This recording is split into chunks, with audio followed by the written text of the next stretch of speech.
nom du Seigneur soit béni pour ce merveilleux dimanche qu'il nous accorde. Le Seigneur est l'auteur des jours.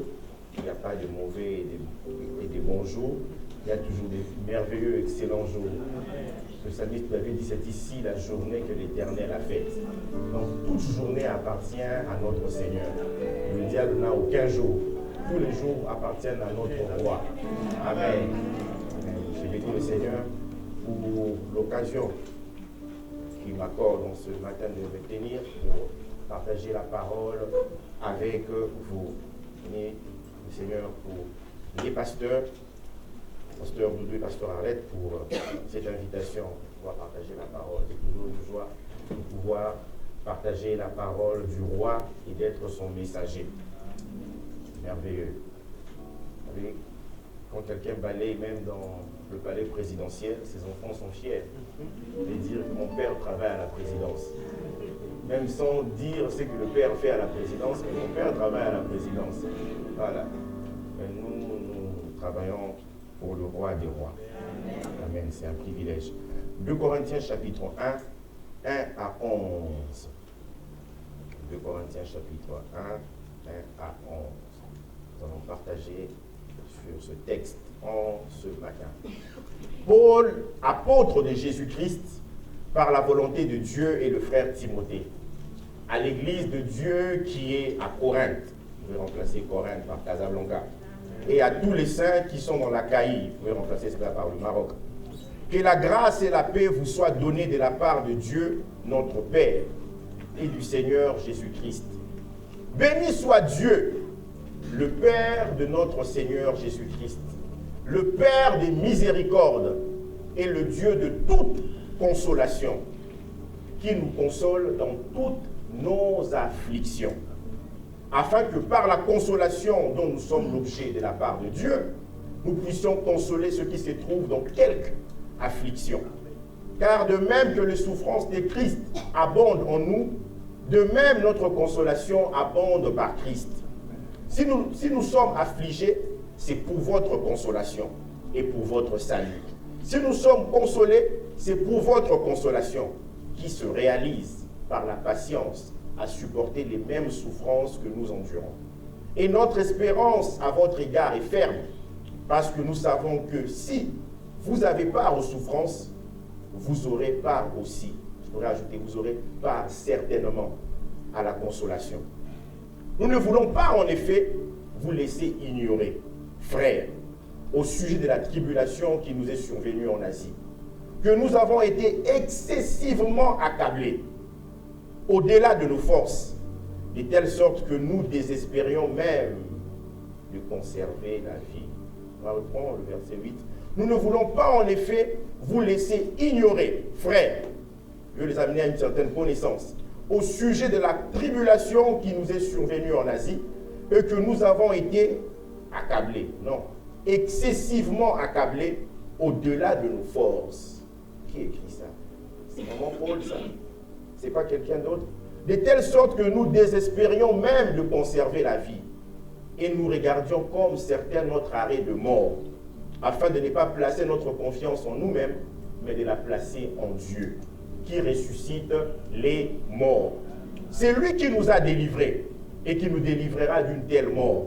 Lui de qui nous espérons qu'il nous délivrera encore.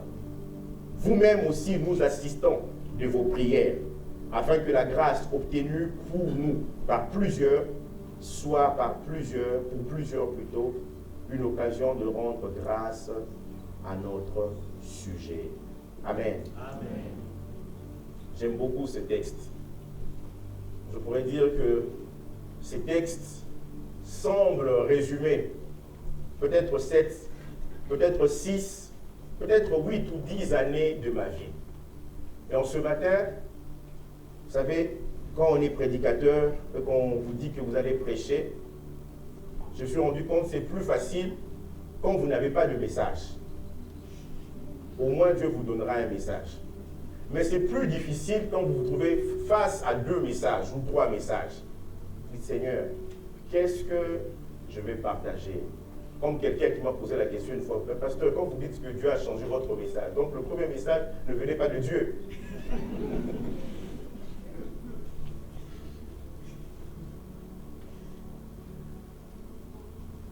2 Corinthiens 1 à 11 que nous avons lu, c'est un merveilleux texte. Une belle introduction de l'apôtre Paul. En nous lisant les écrits de l'apôtre Paul, nous sommes émerveillés. Parmi les 21 épîtres du Nouveau Testament, il en a écrit 13. 13. Et la deuxième épître aux Corinthiens est considérée comme la lettre la plus personnelle de l'apôtre Paul. Dans cette épître, le Saint-Esprit est en train de nous éclairer au sujet des expériences de l'apôtre Paul. C'est l'une des rares épîtres où l'apôtre Paul demande à ce qu'on lui permette un peu de folie. Permettez-moi un peu de folie. Sont-ils apôtres? Moi aussi. Le Saint-Esprit permet à ce que nous puissions connaître le côté humain de l'apôtre Paul, la façon dont il réagit face à plusieurs situations de sa vie. Et lorsqu'il écrit cette introduction, il nous semble qu'il soit dans la vallée même du désespoir. Il y a une différence entre la première épître de Paul aux Corinthiens et la seconde. La première épître de Paul aux Corinthiens est très structurée. Il pose le problème, ensuite, grâce au Saint-Esprit, il apporte la solution. Par rapport à l'impureté, il parle, vous êtes le temple du Saint-Esprit. Il pose le problème et ensuite il donne la solution. Par rapport à la viande sacrifiée aux idoles, 1 Corinthiens 8, il pose le problème, il apporte la solution. Par rapport aux dons spirituels, 1 Corinthiens 12 dit, je ne veux pas, frère, que vous soyez dans l'ignorance. Parce que son désir a toujours été que les gens soient éclairés, que les gens entrent dans la connaissance pleine, la pleine connaissance de Christ. Il présente le problème de cette ignorance, mais il parle aussi comment le Saint-Esprit peut agir. 1 Corinthiens 12, 13, 14, dans la Bible. Et là, dans 2 Corinthiens, nous voyons, c'est un homme rempli du Saint-Esprit qui parle. Et 2 Corinthiens 1, 8, d'où je tire le titre de mon message, il dit « Nous avons été excessivement accablés, au-delà de nos forces, de telle sorte que nous désespérions même de conserver la vie. » Et le titre de mon message est « Excessivement accablés, au point de désespérer même de la vie. » Excessivement accablés, au point de désespérer de la vie. Nous désespérions même de conserver la vie.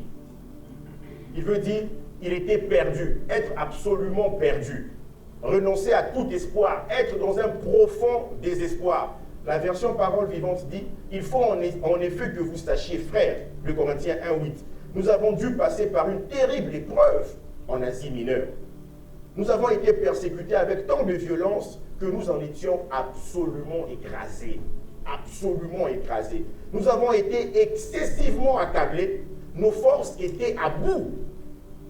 Nous en étions venus à abandonner tout espoir de nous en tirer vivants, car nous avions le sentiment de voir tomber notre arrêt de mort. Là, nous voyons un homme sincère. Il partage ce qu'il ressent ou ce qu'il a ressenti. Et l'apôtre Paul m'encourage à ne pas avoir peur ou honte de ce que je peux ressentir à partir de ce passage. Paul, là, c'est un homme honnête. Je me souviens, je me suis retrouvé dans une cellule de prière il y a quelques années. J'ai demandé des sujets de prière. Dans cette cellule, personne ne donnait de sujet de prière. Cette année, on partageait sur l'accomplissement. Nous avons en 17-14, j'ai accompli l'œuvre que je m'ai donnée. Et chacun disait que cette année soit seulement pour moi une année d'accomplissement. On devait prier juste sur ça, l'année d'accomplissement. Personne ne voulait entrer dans le détail. Mais là, Paul dit, nous étions excessivement accablés. Au-delà de nos forces, de telle sorte que nous désespérions même de conserver la vie. Nous avons été habitués à dire tout va bien. Et j'ai prêché sur ça aussi, tout va bien. Soyez comme la Sunamite dans 2 Corinthiens 4, tout va bien. Ton fils va-t-il bien? Tout va bien. Mais nous oublions une chose, c'est que quand la Sunamite est arrivée auprès d'Élisée, la Sunamite a demandé à Élisée, est-ce que j'ai demandé un fils? Est-ce que j'ai demandé un enfant? Dans 1 Samuel 27, verset 1, nous voyons un homme que la Bible appelle l'homme selon le cœur de Dieu. Ce n'est pas lui-même qui s'est donné ce nom-là. Et dans 1 Samuel 27, 1, on nous dit, David dit en lui-même, près de 10 ans de persécution, je périrai un jour par la main de Saül. Il s'est dit en lui-même, c'est-à-dire c'était intérieur, il n'avait pas verbalisé cela. Il n'y a rien de mieux pour moi que de me réfugier au pays de Philistins, afin que Saül renonce à me chercher encore dans tout le territoire d'Israël. Ainsi j'échapperai à sa main. Il dit, je périrai un jour par la main de Saül. Il avait très bien entendu Dieu parler devant ses frères. C'est toi le prochain roi d'Israël. Mais il est excessivement accablé. Il s'est dit, je périrai. Dans 1 Samuel 19, 1 roi 19, 4, un héros, un homme merveilleux. L'homme qui prie et le feu descend du ciel pour consumer. Pour lui, il s'agit de Élie. Il alla dans le désert où, après une journée de marche, il s'assit sous un genêt et demanda la mort, en disant, c'est assez. Maintenant, Éternel, prends mon âme, car je ne suis pas meilleur que mes pères. Il passe par une situation, il dit, je ne suis pas meilleur que mes pères. Probablement, avait-il lu l'histoire de David, il s'est dit, oh non, un enfant de Dieu ne peut pas agir comme ça. Il avait lu probablement plusieurs histoires des héros en Israël. Mais là, il pensait être meilleur face à juste l'envoi d'un message de Jézabel, la reine de l'époque en Israël, dit, je te ferai connaître autant que tu as fait à ces prophètes de Baal. Comme pour dire, je te couperai la tête. Et là, il dit, je ne suis pas meilleur que mes pères. Prends mon âme. Il demande la mort. Ecclésiaste 7, verset 7, Salomon, qui a été beaucoup influencé par son père, il dit, l'oppression rend insensé même le sage. La version Second 21 nous dit, l'oppression rend fou. Insensé, on peut dire, c'est un beau français. Un bon français, non. L'oppression rend fou même le sage. Tout le monde savait que Paul était persécuté, mais tout le monde ne savait pas que cette persécution avait atteint son âme. L'apôtre Paul dit, nous étions excessivement accablés au point de désespérer de conserver même de la vie. Excessivement accablés. On a l'impression qu'il est triste. Et l'apôtre Paul, dans ce texte, on peut nous montrer, être triste n'est pas synonyme d'être charnel. Excessivement accablé. Là même, je ne suis pas allé loin. Il ne parle même pas de la tristesse. Il dit qu'il a désespéré, désespoir. Désespoir. Paul, il a l'impression d'être à bout. Il dit non, ce n'est pas possible. Et il dit, cette affliction-là, c'est l'équivalent d'une sentence de mort. 2 Corinthiens 1,9. Et nous regardions comme certains notre arrêt de mort. Notre arrêt de mort. Qu'est-ce qui t'accable excessivement au point de désespérer de la vie? Qu'est-ce qui t'accable excessivement au point de te dire à toi-même, je n'y arriverai pas? Pour certains, les finances. Pour d'autres, la maladie d'un conjoint, la maladie d'un enfant. Qu'est-ce qui t'accable excessivement? Qu'est-ce qui ne quitte pas tes pensées? Nous voyons l'apôtre Paul, un homme sincère, mais nous voyons celui que nous aimons. Nous aimerions tant ressembler Jésus-Christ aussi, être sincère. À Gethsémane, Matthieu 26, 36 à 37 nous dit là-dessus, Jésus alla avec eux avec ses disciples dans un lieu appelé Gethsemane. Il dit aux disciples, asseyez-vous ici, pendant que je m'éloignerai pour prier. Il prit avec lui Pierre et les deux fils de Zébédée. Il commença à éprouver de la tristesse et des angoisses. Il est rempli du Saint-Esprit. Il a dit, l'Esprit du Seigneur est sur moi, car il m'a oint. Guérir les cœurs brisés, renvoyer libres les opprimés, aux aveugles donner le recouvrement, accorder le recouvrement de la vue. Et il dit, il commença à éprouver de la tristesse et des angoisses. Qu'est-ce qui t'accable au point de désespérer de la vie? Certains, c'est le mariage.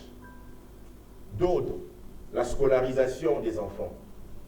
D'autres encore, la pression de l'âge.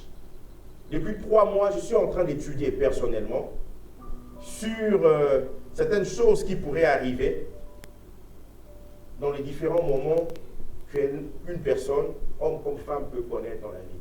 Je me suis rendu compte que dans l'Église, on parle plus de la crise d'adolescence. Ça, on comprend qu'à un certain âge, l'enfant éprouve ceci, il y a la rébellion, on prie, on chasse même peut-être l'esprit d'adolescence.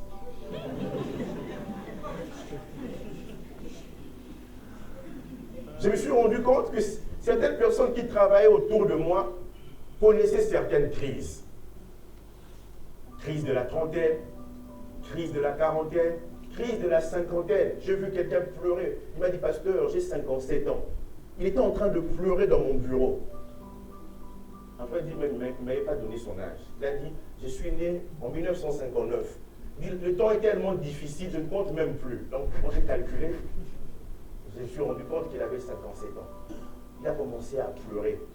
Je ne dis pas que c'est beau de voir les jeunes personnes pleurer, mais quand une personne aussi âgée commence à pleurer dans ton bureau, je ne sais pas quoi faire. Je dis, pasteur, la situation est difficile.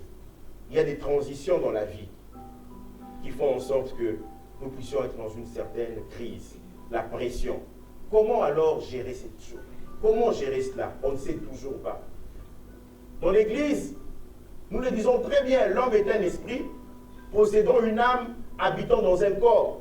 Mais quelquefois, nous, en façon de nous comporter, nous nous arrêtons seulement au fait que l'homme est esprit. L'homme n'a pas d'émotion. L'homme n'a pas de sentiments. Je vais vous dire, moi j'ai une âme. Si vous n'en avez pas, moi j'en ai. Quand on parle mal de moi, ça me fait mal. J'aimerais vous le dire. Mais le Seigneur, il me relève toujours. On peut être excessivement accablé dans un domaine précis de notre vie. On peut être riche et être malade. On peut être riche. On peut faire toutes sortes d'exploits. Mais il y a un domaine qui fait en sorte que nous puissions être accablés, courbés. Je connais une dame qui travaille avec ma mère. Elle est dans une très bonne situation depuis des années, depuis que je la connais. Il y a eu toutes sortes de troubles dans mon pays, elle a pu se relever facilement. Et ma mère me disait, il y a quelques temps de cela, il y a plusieurs années, elle était en train de s'inquiéter sur quelque chose. Elle était en train de s'inquiéter pour une de mes soeurs qui passait par des moments difficiles. La dame l'a regardée et lui a dit, Micheline, tu ne dois pas t'inquiéter. Tu ne dois pas être accablée par cette situation. Toutes tes filles sont mariées. Mes filles approchent de la cinquantaine, aucune n'est mariée. Pour la prière, elles brillent. Elles se sont gardées, mais voilà, elles ne sont pas mariées. Elle m'a dit, Philippe, quand elle m'a dit ça, je me suis retenu. J'ai dit oui. Je dois bénir le Seigneur. Paul est un apôtre et là, il écrit à ses fidèles. Il dit, nous ne voulons pas que vous ignoriez qu'en Asie, nous avons été excessivement accablés. Si s'arrêtait là, il n'y a pas de problème. Il dit, au-delà de nos forces, au point de désespérer, même de conserver la vie. Dans Proverbe 14, 13, Salomon dit, au milieu même du rire, le cœur peut être affligé. On rit avec tout le monde. Alléluia, amen. Au milieu même du rire, le cœur peut être affligé. Peut-être Dieu m'a envoyé, il m'a fait quitter Rabat juste pour une personne. C'est pas grave. que vous n'êtes pas excessivement accablé, mais je sais que cette seule personne-là, Dieu est venu lui parler. Amen. Au milieu même du rire, le cœur peut être affligé. J'ai connu des situations dans ma vie qui m'ont poussé à écouter un chant chrétien. Cette femme disait, le soldat n'est qu'un enfant. J'ai compris que dans la vie, je pouvais être fort, mais j'étais un enfant devant le Seigneur. Devant le Seigneur, j'étais un enfant. Je pouvais venir déposer toutes mes armes spirituelles devant lui. Je ne suis qu'un enfant. Il y a des souffrances dans la vie pour lesquelles nous ne sommes pas immunisés. Nous savons tous que tous ceux qui veulent vivre pieusement seront persécutés. Jésus-Christ dit, vous aurez même des persécutions. Il ne nous a pas caché des choses. C'est bien que nous puissions le savoir. Beaucoup ne le savent pas. Voilà pourquoi ils sont surpris dans leur marche chrétienne. Mais même lorsque nous savons cela, vivre en est une autre. Dans le psaume 103, verset 14, David dit ceci de Dieu, car il sait de quoi nous sommes formés. Il se souvient que nous sommes poussière. Souvent, nous nous comportons comme si Dieu ne sait pas de quoi nous sommes formés. Lui-même, il dit, il ne peut pas nous éprouver au-delà de nos forces. Il sait que là, il ne pourra pas aller plus loin. Mais quelquefois, nous sommes appelés, la vie nous conditionne. La vie nous oblige à être toujours bien. Si j'ai dit je ne vais pas bien, on dira, frère, par rapport à la prédication que tu as écoutée ce matin, non, qu'est-ce qu'on peut encore faire pour toi? Dans 1 Samuel 30, 3 à 4, David s'était déplacé. Lorsqu'il retourne dans son QG à Tziklag, il se rend compte que les Amalécites ont tout brûlé. Ils ont pris les femmes et les enfants. Et dans 1 Samuel 33 à 4, David et ses gens arrivèrent à la ville et voici, elle était brûlée. Et leurs femmes, leurs fils et leurs filles étaient emmenés captifs. Alors David et le peuple qui était avec lui élevèrent la voix et pleurèrent jusqu'à ce qu'ils n'eussent pas plus la force de pleurer. Tu pleures. Les larmes ne sortent plus. Tu n'as plus de force. Si j'étais là auprès de David, prends un peu d'eau. Au verset 6, on dit David fut dans une très grande angoisse, car le peuple parlait de le lapider. Tous, ils ont pleuré, mais après, ils se disent, non, on doit lapider cet homme. C'est à cause de lui que nos enfants sont partis. Nous sommes tous dans l'amertume. Nous avons l'amertume dans l'âme à cause de nos enfants, nos fils et nos filles. 2 Corinthiens 7, verset 5. 2 Corinthiens 7, verset 5, l'apôtre Paul dit, car depuis notre arrivée en Macédoine, notre chair n'eut aucun repos. Nous étions affligés de toute manière. Nous étions affligés. Là, il parle de notre situation en Macédoine. Nous étions affligés de toute manière. Lutte au dehors, crainte au dedans. Non. Certaines théologiens sont allés loin pour dire que ce n'est pas l'apôtre Paul qui a écrit 2 Corinthiens. Ils disent non. Celui qui parle de la sorte, il dit il y avait des luttes au dehors, crainte au dedans. Il avait reçu des révélations extraordinaires. Extraordinaires. Dans 2 Corinthiens 12, lui-même, il dit, il faut se glorifier. Mais cela n'est pas bon. J'en viendrai néanmoins à des visions et à des révélations du Seigneur. Il veut parler de lui, mais il fait passer comme s'il parlait de quelqu'un d'autre. Je connais un homme en Christ qui fut, il y a 14 ans, ravi jusqu'au ciel. Si ce fut dans son corps, je ne sais. Si ce fut hors de son corps, je ne sais, Dieu le sait. Et je sais que cet homme, si ce fut dans son corps ou sans son corps, je ne sais, Dieu le sait, fut enlevé dans le paradis. Il n'a pas attendu la mort pour que les anges viennent le chercher. Comme vous et moi, il fut enlevé jusqu'à arriver au paradis. Et qui entendit des paroles ineffables qu'il n'est pas permis à un homme d'exprimer. On pourrait dire tout ce que Paul a entendu, il ne nous a pas forcément partagé dans ses épîtres. Il a vu des choses extraordinaires. Mais cet homme dit, lutte au dehors, crainte au dedans. Dans 1 Corinthiens 11, 2 Corinthiens plutôt, 11, 23 à 33, parle de tout ce qu'il a connu. Et c'est le verset 28 qui m'intéresse. Il dit, et sans parler d'autre chose, je suis assiégé chaque jour par les soucis que me donnent toutes les églises. Paul, tu as des soucis. Qui est faible que je ne sois faible? Qui vient à tomber que je ne brûle?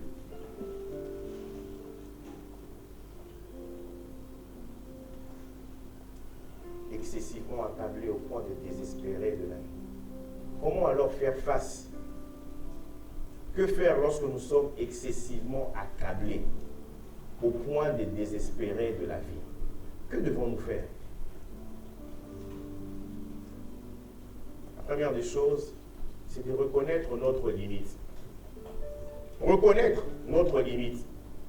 On se rend compte que nous sommes limités. Dans 2 Corinthiens 1, verset 9, juste la deuxième partie, il dit, et nous regardions comme certains notre arrêt de mort, afin de ne pas placer notre confiance en nous-mêmes. Il dit, désormais, je ne place plus ma confiance en moi-même. Je reconnais mes limites. Non seulement j'ai reconnu mon état d'être excessivement accablé, mais je me rends compte que par rapport à cette situation, je suis limité. Je ne place plus ma confiance en nous-mêmes, afin de ne pas placer notre confiance en nous-mêmes. Je pourrais dire donc, Paul, tu sous-entends que quelquefois dans ta vie, tu avais placé ta confiance en toi-même en étant apôtre. Paul réalise qu'il n'a pas de ressources adéquates, de ressources nécessaires pour affronter l'affliction, pour affronter l'épreuve.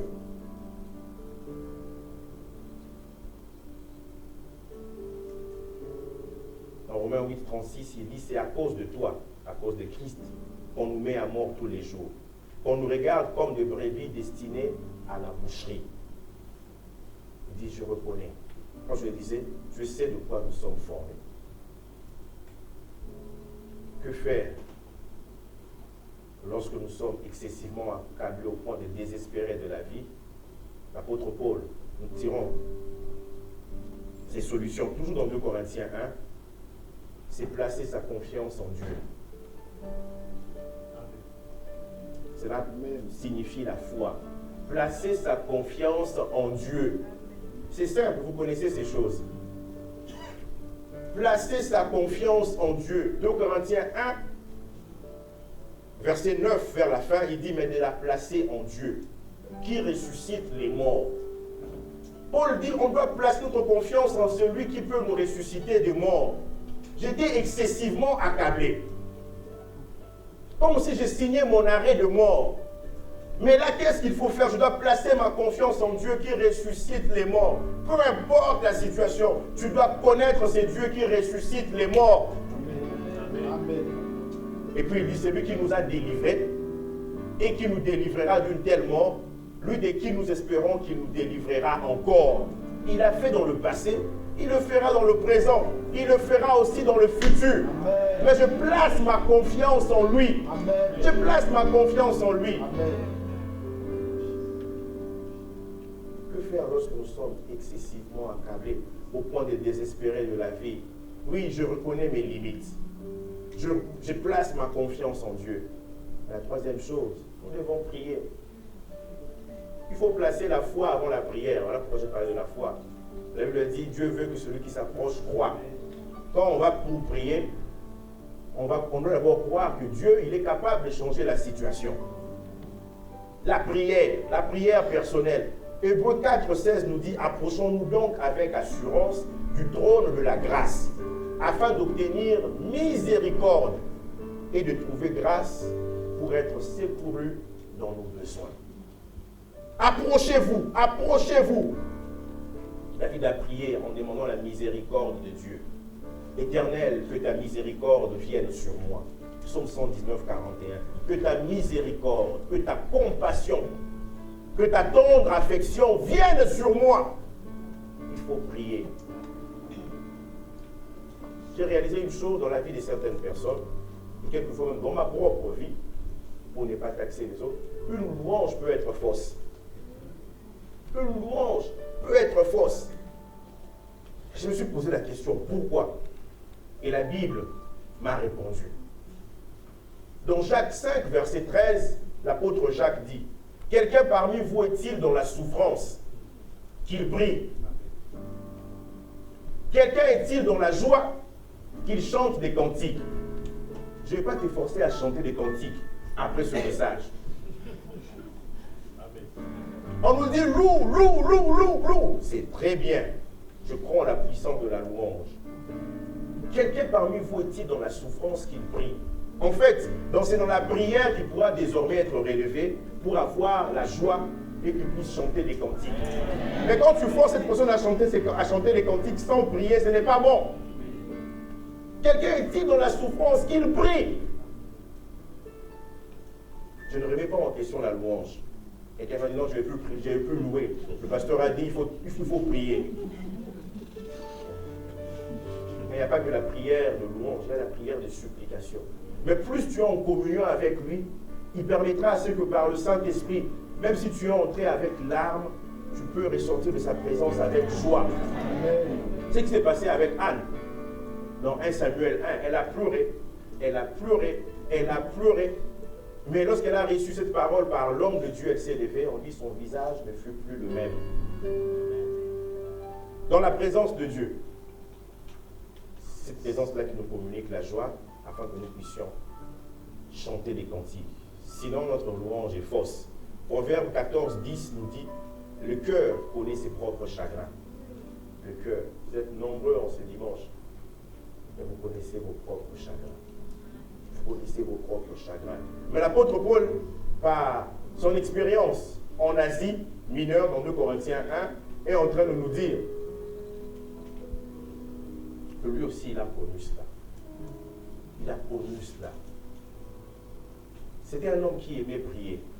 Dans 2 Corinthiens 12, 7 à 9, face à une situation compliquée, il va prier. Et pour que je ne sois pas enflé d'orgueil à cause de l'excellence de ses révélations, il m'a été mis une écharpe dans la chair, un ange de Satan pour me souffleter et m'empêcher de m'enorgueillir. Je n'ai pas discuté sur l'écharpe, c'était quoi? Non, on n'est pas dans ça. Je ne suis pas venu discuter sur ça. Au verset 8, 3 fois j'ai prié le Seigneur de l'éloigner de moi. Paul aussi, il priait. 3 fois j'ai prié. Toi, tu ne peux pas prier. Quelqu'un est-il dans la souffrance? Qu'il prie. Qu'il prie. Et quand on prie, on a toujours la réponse. J'ai dit, je te sortirai de cette situation. Ou j'ai dit, tu resteras encore longtemps dans cette situation. Mais tu pries, et il m'a dit, ma grâce te suffit. Car ma puissance s'accomplit dans la faiblesse. Dans la faiblesse. Il est en train de nous montrer que la grâce, c'est même la puissance manifestée dans la faiblesse. Quelqu'un est-il dans la souffrance qui prie? Que faire lorsque nous sommes excessivement accablés au point de désespérer, de même de conserver la vie? La prière des frères et sœurs. 4e point, la prière de l'Église, la prière des frères et sœurs. Et l'apôtre Paul dit au verset 11 de 2 Corinthiens 1, vous-même nous assistons de vos prières. Assistez-nous par vos prières. Vous-même nous assistons de vos prières afin que la grâce obtenue pour nous, par plusieurs, soit pour plusieurs, une occasion de rendre grâce à notre sujet. La prière des autres est importante lorsque nous sommes excessivement accablés. Excessivement accablés. Il dit, vous-même, nous assistons de vos prières. J'attends à ce que vous puissiez m'assister. La version Parole Vivante nous dit ceci, vous pouvez contribuer à cette délivrance en priant pour nous. En priant pour nous, vous pouvez contribuer à cette délivrance. Nous sommes excessivement accablés, au-delà de nos forces, au point de ne plus espérer de conserver la vie, mais vous pouvez prier pour nous. Vous pouvez prier pour nous. Ainsi, la grâce qui sera accordée sera due aux prières d'un grand nombre de personnes. J'ai obtenu la grâce, pas seulement ma propre prière, mais la prière des uns et des autres. Elle sera donc aussi pour beaucoup une occasion de remercier Dieu à notre sujet. Quand ils verront cette délivrance, ils pourront glorifier le Seigneur. Seigneur, tu peux le faire comme tu as fait pour Paul. Tu peux le faire aussi dans ma vie. On commencera à lui rendre grâce. Dans Matthieu 26, 38, Jésus-Christ dit, il leur dit alors, mon âme est triste jusqu'à la mort. Restez ici, veillez avec moi. Jésus. Veillez avec moi. Ne partez pas. Jésus. Jésus. Qu'est-ce qui arrive alors après, quand on accomplit ces 4 pas? Qu'est-ce qui arrive? L'apôtre Paul nous dit une chose. Ce qui arrive, il y a 2 grandes choses déjà. Nous expérimentons la miséricorde de Dieu. Nous expérimentons la miséricorde de Dieu. Nous avons insisté jusque-là sur 2 Corinthiens 1:8. Nous ne voulons pas, frère, que vous ignorez ce qui nous est arrivé en Asie. Nous avons été excessivement accablés, au-delà de nos forces, au point que nous désespérions même de la vie, même de conserver la vie. Dans 2 Corinthiens 1, verset 3, il a dit ceci: béni soit Dieu le Père de notre Seigneur Jésus-Christ, le Père des miséricordes.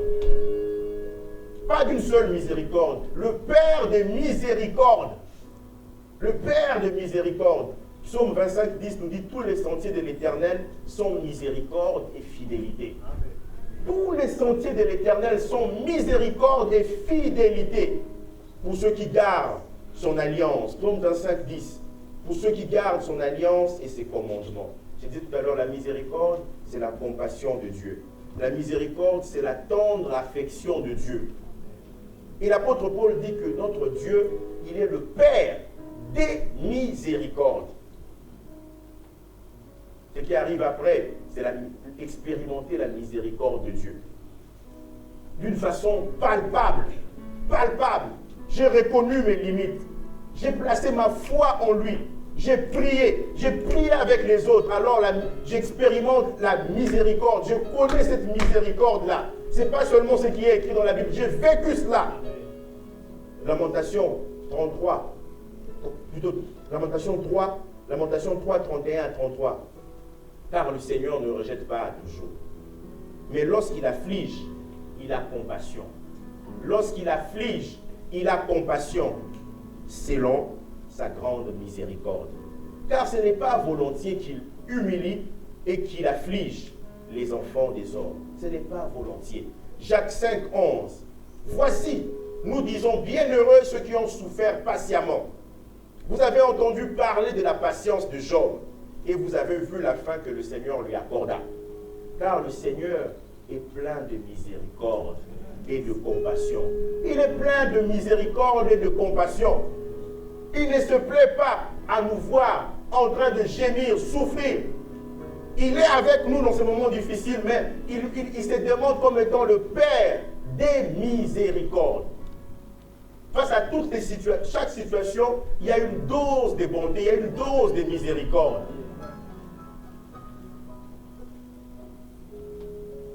On expérimente sa miséricorde. Il y a une deuxième chose que nous expérimentons, ce qui arrive après, nous expérimentons la consolation de Dieu. La consolation de Dieu. La consolation de Dieu.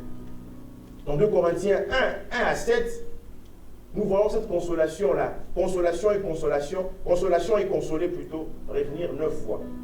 Consolation. Consolation. Consolation. Consoler. Consolation. Comme si c'était un jeu de mots. Consoler veut dire fortifier grandement. C'est ça, consoler.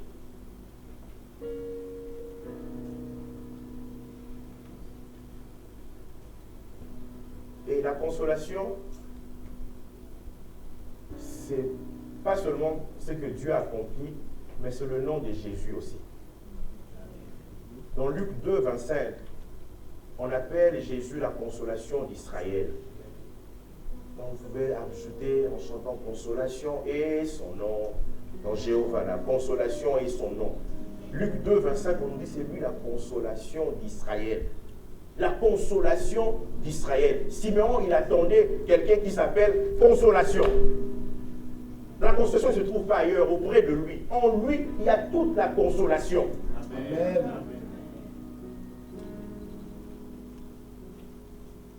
Et c'est le même mot employé par Jésus pour parler du Saint-Esprit. Dans Jean 14, quand le Consolateur viendra, l'Esprit de vérité, il vous conduira dans toute la vérité. Consolateur, paraclet, c'est ça. Paraclétos, le consolateur, le conseiller, l'avocat, l'aide, le défenseur. Et Dieu est la source de toute consolation. Quand il dit dans 2 Corinthiens 1 qu'il est le Dieu de toute consolation, il est en train de parler en même temps du Père, du Fils et du Saint-Esprit. Parce que la conclusion de sa lettre, de son épître de 2 Corinthiens au chapitre 13, au verset 13, il en parle. Il dit la grâce de Jésus-Christ, l'amour de Dieu et la communication, la communion du Saint-Esprit soit avec vous. Quand il parle de la consolation ici, il est en train de présenter en même temps le Père, le Fils, mais aussi le Saint-Esprit. Et Dieu de toute consolation. Et à ce niveau, l'apôtre Paul nous dit que la souffrance du chrétien permet à Dieu de manifester sa consolation dans sa vie. Il désire que nous puissions expérimenter cela. Et lui, il va manifester cette consolation pour que nous puissions l'expérimenter. Un Dieu qui s'est consolé dans toutes les situations les plus diverses. C'est ce que la parole vivante nous dit dans 2 Corinthiens 1:3. Et l'apôtre Paul veut nous dire une chose, c'est qu'il n'y a pas de souffrance sans consolation divine. Pour chaque situation, pour chaque affliction, il y a une dose de consolation. Ce que l'apôtre Paul est en train de dire. 2 Corinthiens 1:4, qui nous console dans toutes nos afflictions. Il pèse ces mots. Il ne dit pas que Dieu il console dans nos afflictions. Il nous console dans toutes nos afflictions. Dans toutes nos afflictions. Il y a une chose aussi, toujours au verset 4 de 2 Corinthiens 1, la consolation que celui qui souffre reçoit de la part de Dieu le Père, le Fils, le Saint-Esprit, lui permet de consoler aussi ceux qui souffrent comme lui. Amen. Cette consolation-là que nous allons recevoir, que tu vas recevoir, ce n'est pas seulement pour toi, mais pour que tu puisses consoler aussi les autres qui souffrent, mais qui ont souffert comme toi. Au verset 4, il dit, afin que par la consolation dont nous sommes l'objet de la part de Dieu, nous puissions consoler ceux qui se trouvent dans quelque affliction. Dans quelle affliction? Il ne dit pas dans la même affliction que nous, mais dans quelle affliction? À l'église, j'ai remarqué, c'est comme si c'était une guerre d'affliction. Est-ce que toi tu as souffert comme moi? Moi, j'ai souffert plus. Moi, j'ai fait. On n'est pas dans une guerre d'affliction. Ce qui peut paraître minime pour toi, c'est sérieux pour quelqu'un. C'est sérieux.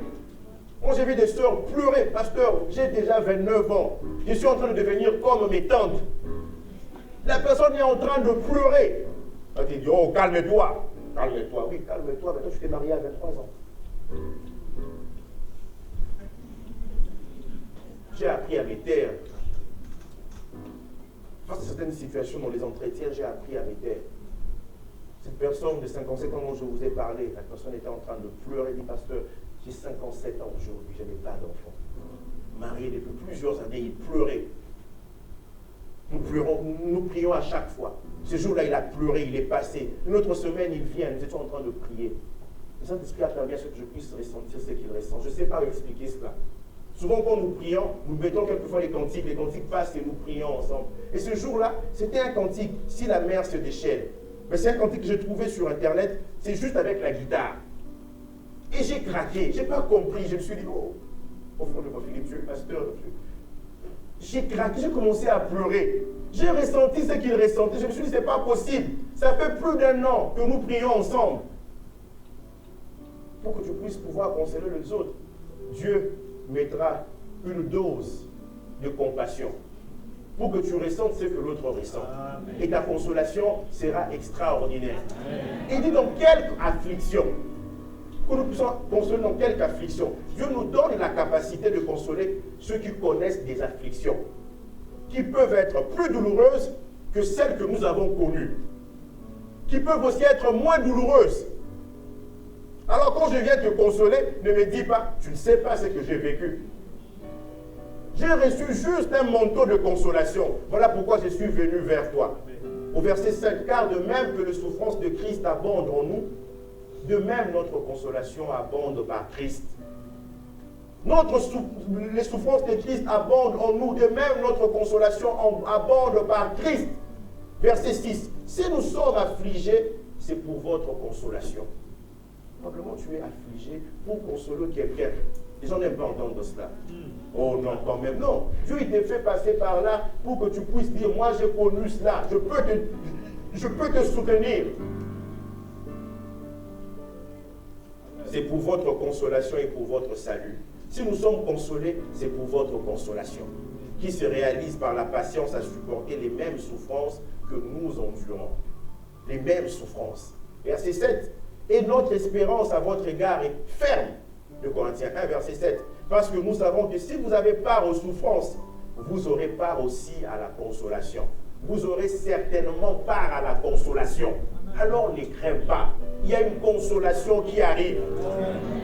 Quelqu'un ici dans la souffrance, qu'il puisse prier. Quelqu'un ici dans la joie, qu'il chante des cantiques. Parce que la consolation arrive. La consolation arrive. Le Seigneur veut que tu puisses connaître cette miséricorde-là de façon personnelle. Il veut que tu puisses connaître cette consolation de façon personnelle. Grâce à la prière des autres, ce Paul, qui était désespéré, ne l'était plus. Grâce à la prière des autres, à sa confiance en l'Éternel, grâce à ses propres prières aussi. Voilà pourquoi dans 2 Corinthiens 4, versets 8 à 9, il pouvait dire, nous sommes pressés de toutes parts, mais non réduits à l'extrémité, dans la détresse et non dans le désespoir. Si tu peux scander 2 Corinthiens 4, 8, sans connaître 2 Corinthiens 1, 8, tu es en train de passer à côté. Il y a eu un processus pour qu'il puisse dire, nous sommes pressés de toutes parts, non réduits à l'extrémité, dans la détresse et non dans le désespoir. Et le terme utilisé pour désespoir, c'est le même terme qu'il a utilisé au chapitre 1er, où il dit, nous désespérions même de conserver la vie. C'est le même terme qu'il a utilisé. Mais là, on sent qu'il est fort. Persécuté mais non abandonné. Abattu mais non perdu. Mais ce fut un processus. Amen. Ce même Pierre, il a dit, j'ai désespéré. Il dit, au-delà même de mes forces, j'ai connu la souffrance, mais en Asie, c'était tout autre. C'est que le Seigneur, il veut accomplir dans nos vies. Parce que j'étais en train de prier pour venir ici. Le Seigneur m'a donné ce passage d'Ésaïe 50, verset 4, où le prophète dit, le Seigneur m'a donné une langue exercée, pour que je sache soutenir par la parole celui qui est abattu. Pour que je sache soutenir par la parole celui qui est abattu. Pour celui qui est abattu, avant que Dieu te sorte même de la situation dans laquelle tu te trouves, il t'envoie la parole. J'ai vu cela. Dieu, il n'agit pas différemment. Il envoie la parole. Nous, on dit non, oui, c'est vrai. Comme quelqu'un m'a dit, oui, la parole, là, on sait ça. Mais il faut que ma situation change. Hey, fais attention. Dieu, il envoie d'abord la parole. Et cette parole-là doit trouver la foi en toi. Hébreu nous dit quoi? Le Romain 10 nous dit la foi vient de ce qu'on entend vient de la parole de Dieu. Mais Hébreu nous dit une chose, c'est que lorsque cette parole-là qui a déjà sa foi vient, elle doit trouver la foi. Je pense à Hébreu 4, verset 3, où il est dit, cette bonne nouvelle leur a été annoncée. Aussi bien qu'à nous. Mais cette bonne nouvelle n'avait pas trouvé la foi chez ceux qui l'entendirent. Quand la parole sort, la parole doit trouver la foi. La parole doit trouver la foi. Et cette foi-là t'introduit dans la prière. Notre Dieu, il s'est toujours révélé comme étant le consolateur. Consolateur, consolateur, consolateur, consolateur. C'est ce qu'il est réellement. C'est ce qu'il est réellement. L'apôtre Paul, il a parlé de lui. Et il était sincère. Avant que nous puissions prier, j'aimerais en toute humilité partager un témoignage. Je pourrais même dire plusieurs témoignages. J'aime 2 Corinthiens 1, parce que 2 Corinthiens 1, 1 à 11 me rassure. Il dit, Philippe, tu n'es pas seul. Paul aussi a connu cela. Quand je vais à Gethsemane, le Seigneur Jésus me dit, tu n'es pas seul. Dans mon humanité et dans toute mon onction, j'ai connu cela. Je sais ce que cela veut dire excessivement, disons à mon niveau. Hein. Peut-être votre souffrance dépasse la mienne, mais je sais votre affliction, je sais ce que cela signifie être excessivement accablé au point de désespérer. Pasteur, tu dois une petite idée. Il y a 9 ans de cela, en 2007, j'ai voyagé. J'avais une seule chose dans mon cœur, la foi. J'arrive en Égypte, je ne savais pas comment faire pour avoir ce qu'il faut pour arriver, quand j'arriverai à Casa pour arriver jusqu'à El Jadida. Et puis je rencontre un monsieur, lui il me dérangeait. On s'est vu au Kenya, on s'est vu à Nairobi. Il m'a dit, ah non, on a fait connaissance, il s'est avéré que nous sommes de la même nation. Nous avons embarqué ensemble, nous arrivons en Égypte, à l'aéroport de Caire. Quand nous arrivons là, et il parlait beaucoup. Il me vantait tout ce qu'il avait. Au fond de moi, laisse-moi tranquille. Moi, je n'ai pas d'argent. Je suis en train de calculer comment je vais faire. Comment je vais faire. Et il voyait, ah non, ah, qu'est-ce que tu fais? On a beaucoup parlé. Ah non, tu vois cette fille, ah, elle dirait pas fille. Cette nana, ah, elle est bien. Moi, je ne me préoccupe pas de lui. Et puis il m'a dit, tu veux boire? On vendait l'alcool. J'ai dit, non, moi je ne bois pas, moi je suis chrétien. Tout ce qu'il me demandait, je ne le faisais pas. Et puis, quand on voulait se séparer, bon, il s'est avéré qu'il venait aussi au Maroc. Et il m'a dit, comme tu ne veux pas boire, je te donne cet argent pour que tu puisses prendre du thé. Après, quand tu le voudras. Il est parti. Il est allé acheter son alcool. J'ai gardé. Quand j'ai regardé comme ça, c'était l'argent qu'il me fallait. J'ai dit, oh Seigneur, tu sais consoler. Tu sais consoler. Tu sais consoler.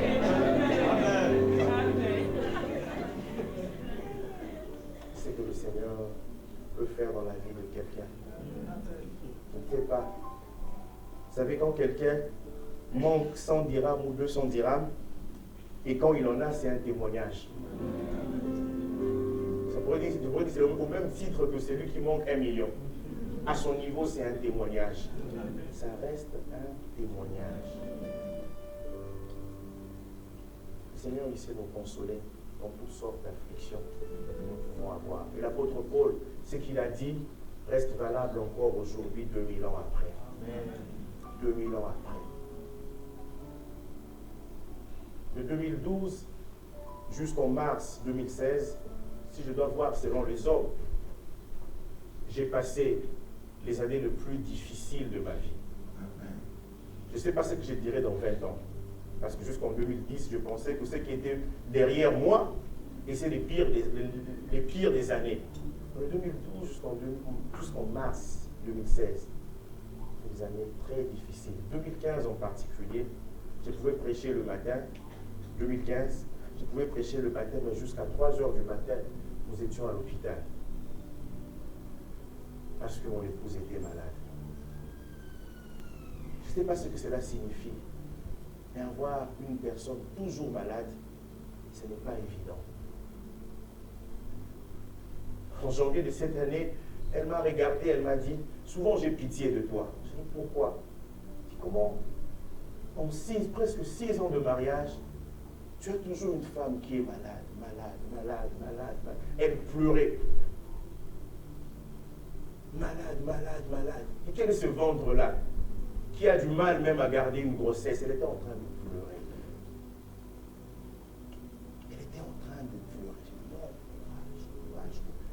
J'ai béni le Seigneur, c'est que depuis mars jusqu'à maintenant, ça fait 6 mois, elle n'est pas tombée malade. Je témoigne déjà maintenant en croyant que cette maladie-là, c'est fini. Amen. Mais c'est difficile. Dieu nous a fait la grâce d'avoir une fille qui ne tombe pas malade. Mais je me rends compte souvent en 2015, elle et moi, on accompagnait mon épouse pour qu'elle aille à l'hôpital. C'est triste. Le contraire, ça passe encore. Une fois, je lui ai demandé, fais tel travail. Elle m'a dit, souvent je n'aime pas te dire, mais j'ai des telles douleurs, parce qu'elle avait des douleurs partout. Elle dit, j'ai des douleurs au niveau de mon dos, je n'arrive pas à expliquer. Souvent quand ma fille me fait ça, prends-moi dans tes bras, je n'arrive pas. J'aimerais te dire la vérité. Je ne t'ai jamais dit, mais j'aimerais te dire combien je souffre. Je me suis dit, moi, le cœur de l'homme connaît ses propres chagrins. Connaît ses propres chagrins. Je me suis arrêté, je me suis dit non. Ce Seigneur-là, il est celui qui change. Il est celui qui console. Il est celui qui console. Vous savez, il y a des afflictions par lesquelles nous passons. Les gens peuvent nous traiter même de sorciers. En 2013, je connais un frère, il est rentré aujourd'hui au Congo-Brazza, quelqu'un d'exceptionnel, parce que je le connais, quelqu'un d'exceptionnel. Il parle pas, ce frère-là. Un jour, il est venu dans mon bureau, il était en train de parler. Avril 2013. Comme mon épouse aime dire, la différence entre elle et les autres femmes, c'est que les autres femmes, quand on voit leur ventre déjà sortir, ça s'approche de l'accouchement. L'accouchement, c'est dans 2 semaines. Mais elle dit, nous autres, là, 1 mois après, tout le monde est au courant que tu es enceinte. Le frère m'a dit, pasteur, j'ai appris telle chose qui est arrivée pour une seconde fois. Mais quelqu'un m'a dit que le pasteur, là, c'est un sorcier. Comment telle chose peut arriver à ce pasteur-là? Ils sont toujours là, ils ne font que perdre les enfants. Il a commencé à pleurer. Je n'ai pas pleuré devant lui, mais je l'ai vu craquer. Un frère sérieux. Donc, il ne peut pas s'élever comme ça juste pour venir calomnier quelqu'un. Il ne m'a même pas donné le nom de ces personnes-là. L'affliction. Et il est important que nous puissions nous attendre à Dieu. Que nous puissions nous attendre à Dieu. Moi, je me souviens que c'est Dieu d'affliction, plutôt, c'est Dieu qui nous console de toutes sortes d'afflictions. Il est à même de mettre dans notre bouche un cantique nouveau. Il le fait très bien, très bien. J'aime beaucoup le psaume 40, 1 à 4. David dit, j'avais mis en l'Éternel mon espérance. Il s'est incliné vers moi. Il m'a retiré de la fosse des destructions.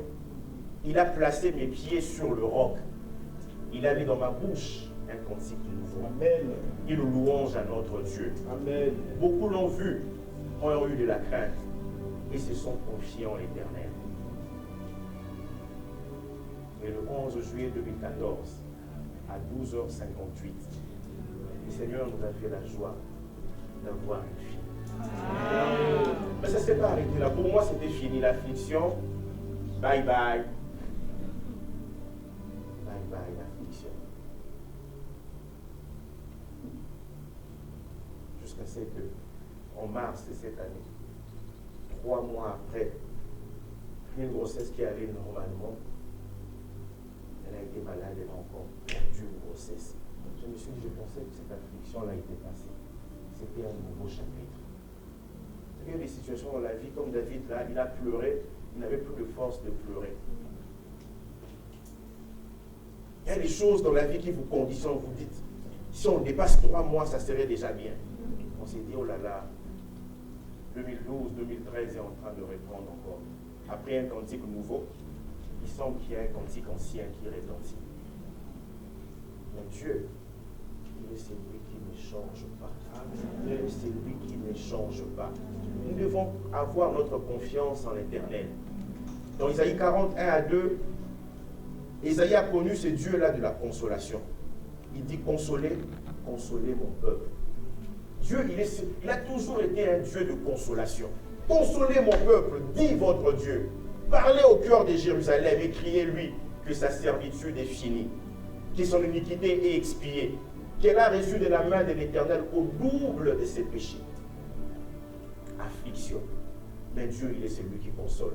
En octobre, je me retrouve à Agadir faisant un séminaire. On est venu me dire une personne, une dame, semble-t-il, très puissante, entre guillemets, dans ce royaume de la terre. Elle est venue faire du désordre à l'église. Parce que son fils a accepté le Seigneur et elle ne supporte pas qu'on puisse parler en langue dans sa maison. Elle a dit, vous allez voir ce qu'on va faire. J'étais à Agadir, on m'a dit, il faut venir vite. Cette femme-là a causé toutes sortes de troubles.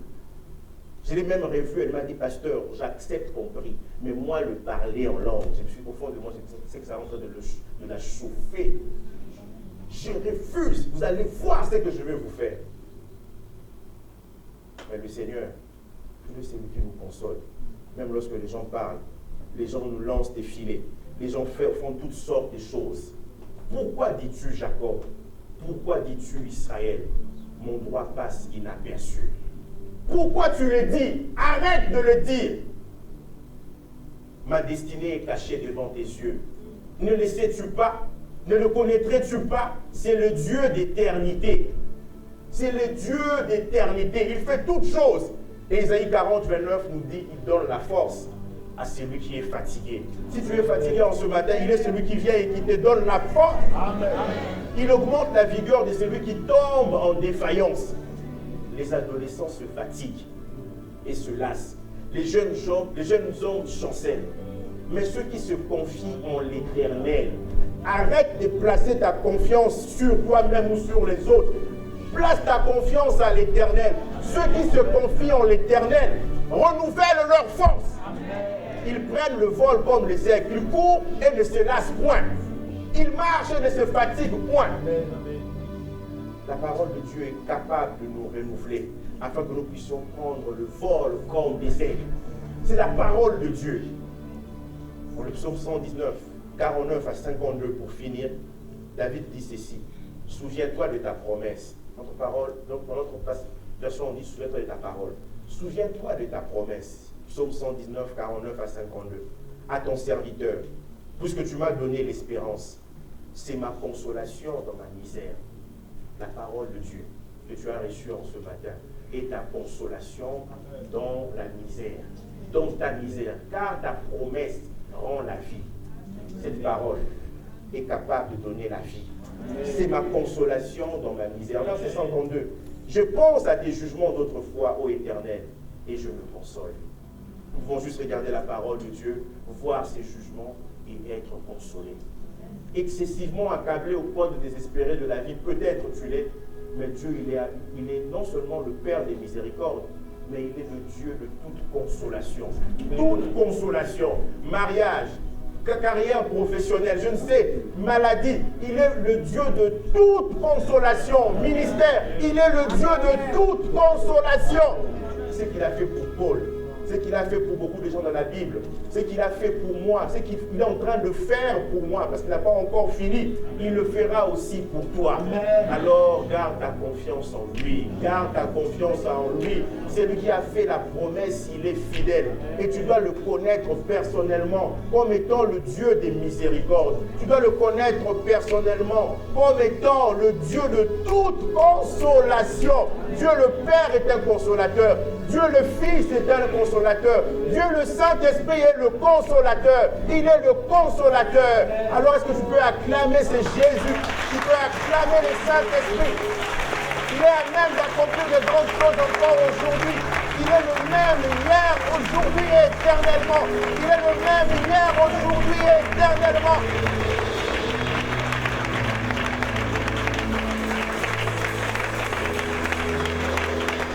Parle à ce Jésus-là, parle-lui.